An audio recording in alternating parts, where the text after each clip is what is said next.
Andy McDermott. I played Mitch Rapp in this short film and was, I guess, one of the creators or founders of the idea, along with Paul DeNigris, my friend, director.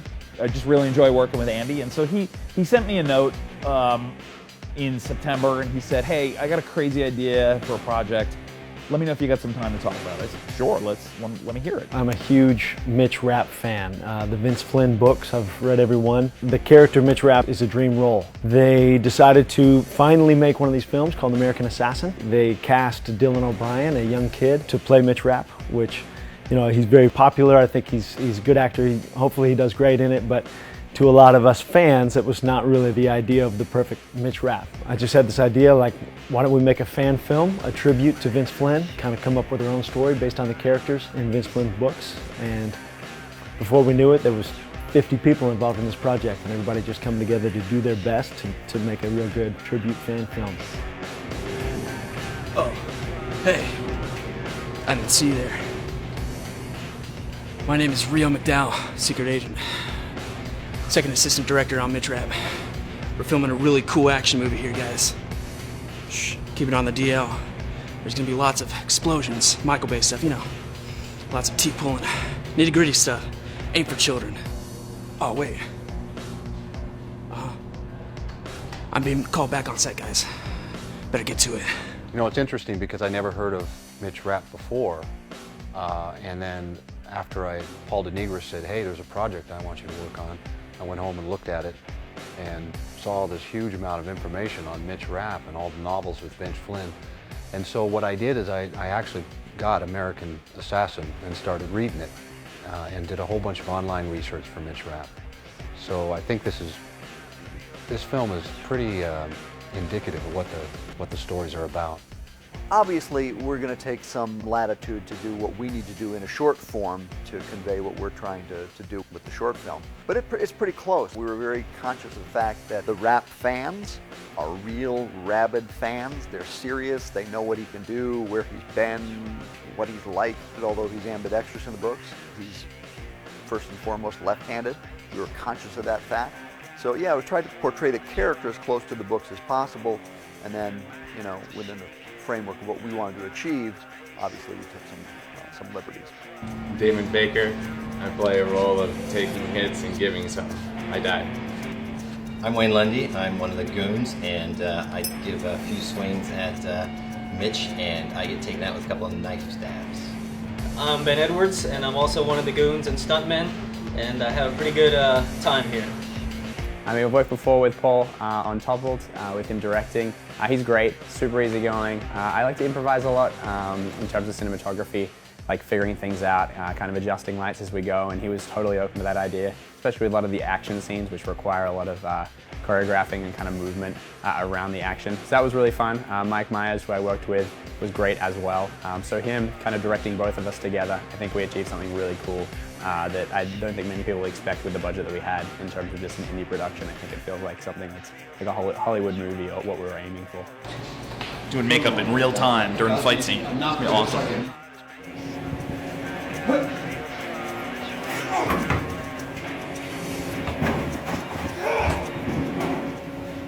I was the key grip on Mitch Rapp. Basically, I went in before everybody else with all the electric crew, and we rigged lights and we got that all set up so that we could have the scene set up before the actors got there, and it made the process run a lot smoother. My favorite moment was actually a few days before we started shooting when we were testing the torture rig. Got to tie up director Paul DeNigris to test it out and hold him hostage for our grades, and that's why I've got an A now.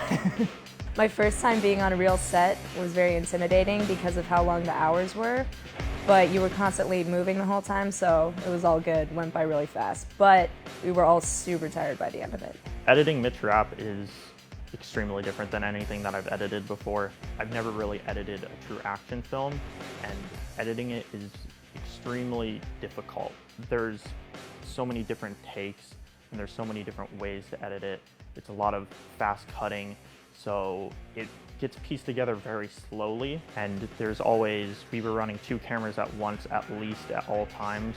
So when you look at a take, there's 2 sets of footage for that, and there's 5 takes for each shot, and with the fast cutting, we have to go back and forth consistently, and it's extremely different than anything that I've edited before. It's very time-consuming, very difficult to get the right pacing, but it's a lot of fun. I will say I've never been more on my feet than ever before, because having to do lighting, it was whatever the cameraman needed, I would always ask, hey, Jordan, do you need this? Do you need that? Where does this light need to go? Everything's set up, Jordan, everything's good. We did a pre-light, and so during the pre-light, we managed to get all the lights however they needed to be before set actually went and rolled. So everything was done right off the bat or beforehand, and so we had very little issues with, oh, maybe this light needs to be here or not, or where did these go? This filming experience compared to other sets was way more intense. I mean, we had stunt crew, we had 50 people, we had, oh man, I can't even fathom like all the different minute details that just made this one so much different. Just like I said, the stunt crew adds a whole other layer of depth, and the intense choreography, everything about it just made it a more intense filming experience that I've ever had, and it was a lot of fun to see all that take place. I think my favorite moment on set was really watching all of the stuntmen, coordinate the stunt choreography, watching them fight as if it was a real fight going on. I mean, obviously nobody really got hurt. We had a few bloody elbows and all that, but really watching a professional stunt team was so interesting, and it made the whole experience just more enjoyable.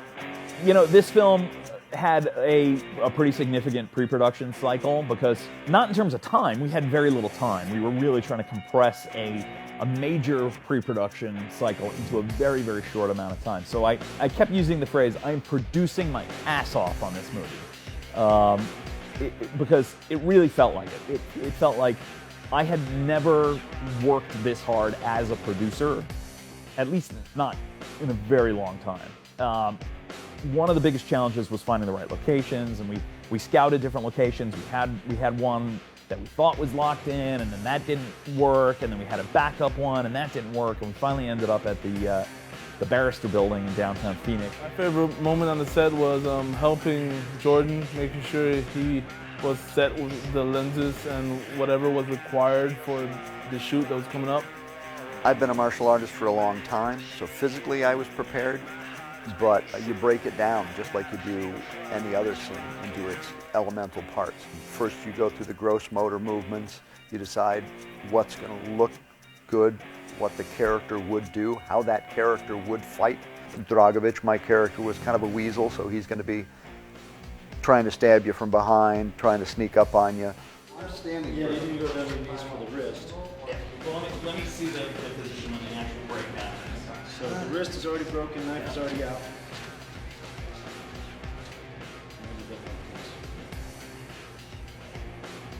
You'll have to kind of hold the knife in. No, knife's already out. Yeah, so I think you should get over here, man.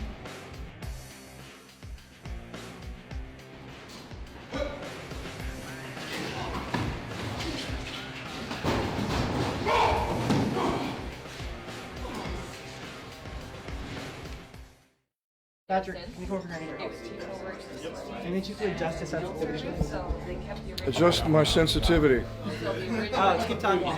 That's a terrible thing to do to an actor. Can I tell you that right now? So, what's your role in this? I play a sensitive and compassionate, not so sensitive anymore because they've adjusted my sensitivity. But every bit as compassionate as anybody you've ever met in terms of bosses, you know. Hey, it was a good time to come out and support a friend, and I think it's going to be an excellent movie. And I can't wait to see myself on the big screen. Or small. I think it's great that everybody came together because of the love for the books, the people, everybody involved, and we're all here meeting each other and are very excited to see the finished product. It's going to be great. Great environment, everybody was professional, and just worked together very well today to get the project done. So very fluid, and especially the student staff. They were all very professional. To try to transfer the action from the way it is in the book to the film was a challenging concept. What I did is I actually approached it from an interesting perspective that most stunt coordinators and directors don't approach it from. What I did is I took the script and the situation and I imagined what it would be like if I was Mitch Rapp. I've been trained in teaching law enforcement, military, and special operations worldwide, so I have a tremendous skill set with that I've worked on over the years. And so I looked at it from a realistic perspective and said, okay, if you're going into this situation and these many people attack you with this type of thing, how are you going to react and how are you going to, for real.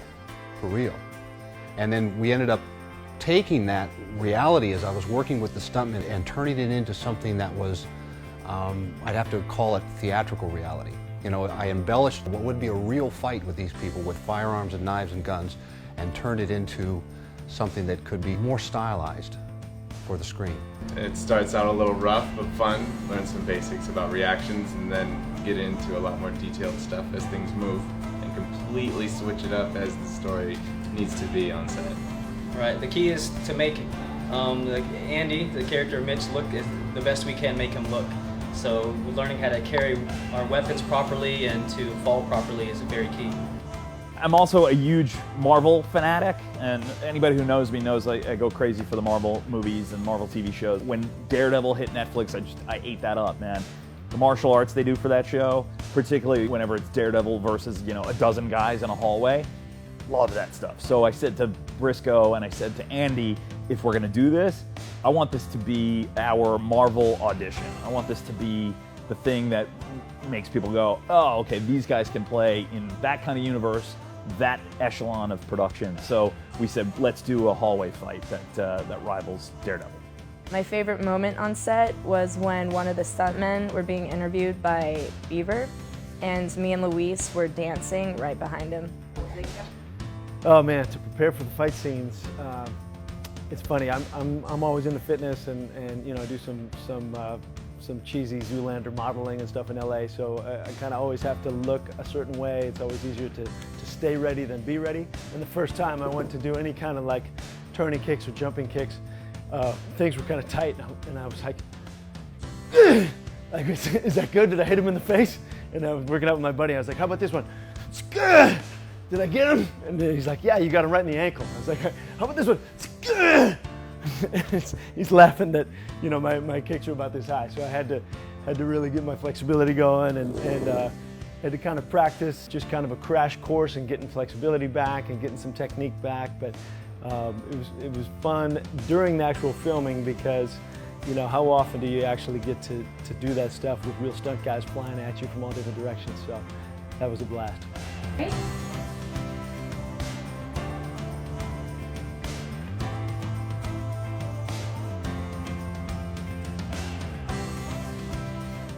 My favorite moment on set is when I was told that I was going to be second assistant cameraman. I was really excited. I thought it was a huge role. I was real scared to be thrown in that position. I try to tell myself the best way to learn something is to be thrown into it. And I got a chance to assist Jordan switching out lenses and stuff like that. Paul let me actually, shoot the final shot that we did at the school, so that was exciting. I mean, it's really hard to mess up because it was just a still shot. But it was still a great thing. Paul was okay with me by being behind camera on such an important project. It makes me feel good. It makes me feel like I'm doing my job right and just being there and throwing myself out there and things like that. This movie was harder than I expected in terms of everything on the pre-production side, everything to get it in motion. I really have a newfound respect for action filmmakers, for people who do this as a steady diet, okay? Particularly for big franchises, for your diehards and your Marvel movies and your Transformers movies. Those teams, they must work their asses off, and that's why those movies have armies of people that make them and cost millions of dollars, because action filmmaking is freaking hard. It's hard leading up to it. It's hard on the day, and then it's hard in post. Just getting all the little pieces to fit together and make sure that the action makes sense and it's got energy, it feels connected, and it feels like guys are actually hitting each other, and the hits feel solid, and the action feels comprehensible. Knowing when to go in for a close shot for intensity or go out to a wide shot to be able to understand the action. Cutting action is like a completely new film language. It's completely different than just cutting dialogue. mention that there's something serious we need to talk about. All right, sounds good. Yeah. It's Ben's birthday.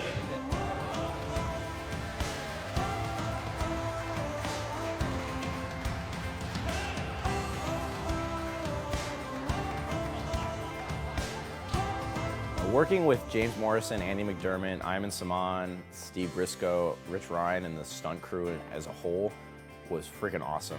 I mean, going from the slow State Department scene that builds up to all the action, to the sudden, intense, gritty torture stuff, and then all of a sudden to the awesome action-packed adventure of them traveling up to the rooftop, and then the final climactic fight. All of it was just, it was like I was in Hollywood seeing these huge professional actors, you know, doing the best that they can. I didn't expect how hard it was going to be and how exhausting the shoot would be. There was a point when we were on the roof on the second day, and we ended up going, I don't know, 2 or 3 hours over on the second day. There was a point when we were on the roof and I was just like, I'm so tired, I'm having an out-of-body experience. I felt like my aura was just drifting out of my physical shell because my body was so tired that I couldn't hold on to it anymore. And it was just like, I don't even know. I got in the car and I drove home and I laid in bed and I just went, I don't even know what we shot. I hope it turns out. Because I literally couldn't remember a single shot that we had shot on the roof. I was that tired. I'd have to say my favorite moment on set was probably when at the end we're on the rooftop, we were shooting a shot of Andy and Iman. We're kind of doing a long take and it was getting more cathartic because we're towards the end of the shoot and almost finished. And Paul ducks into frame and then there's kind of a big family moment where they all hug each other and then Paul gets his head snapped and it's all fun and violent and cool. But it was really nice just to see like the kind of the family that had been built up over just the 2 days that we shot. We were already so close, I guess, as a production team. It was a big love fest at the end. Like everybody, I think, had a great time, and I think all my students that were on the shoot had a great time. A number of the people who were new to a UAT set commented. They said, I can't believe these guys are all students. I can't believe that this is not a professional crew. And 2, the comment was, this isn't just a crew, this is like a family. You guys are such an amazing team, and this is just such an amazing group of people that you have around you. And I said, yeah, they're my students. They're pretty damn awesome. I'm pretty lucky, you know. It was a hard movie to make, but this was the right team to make it.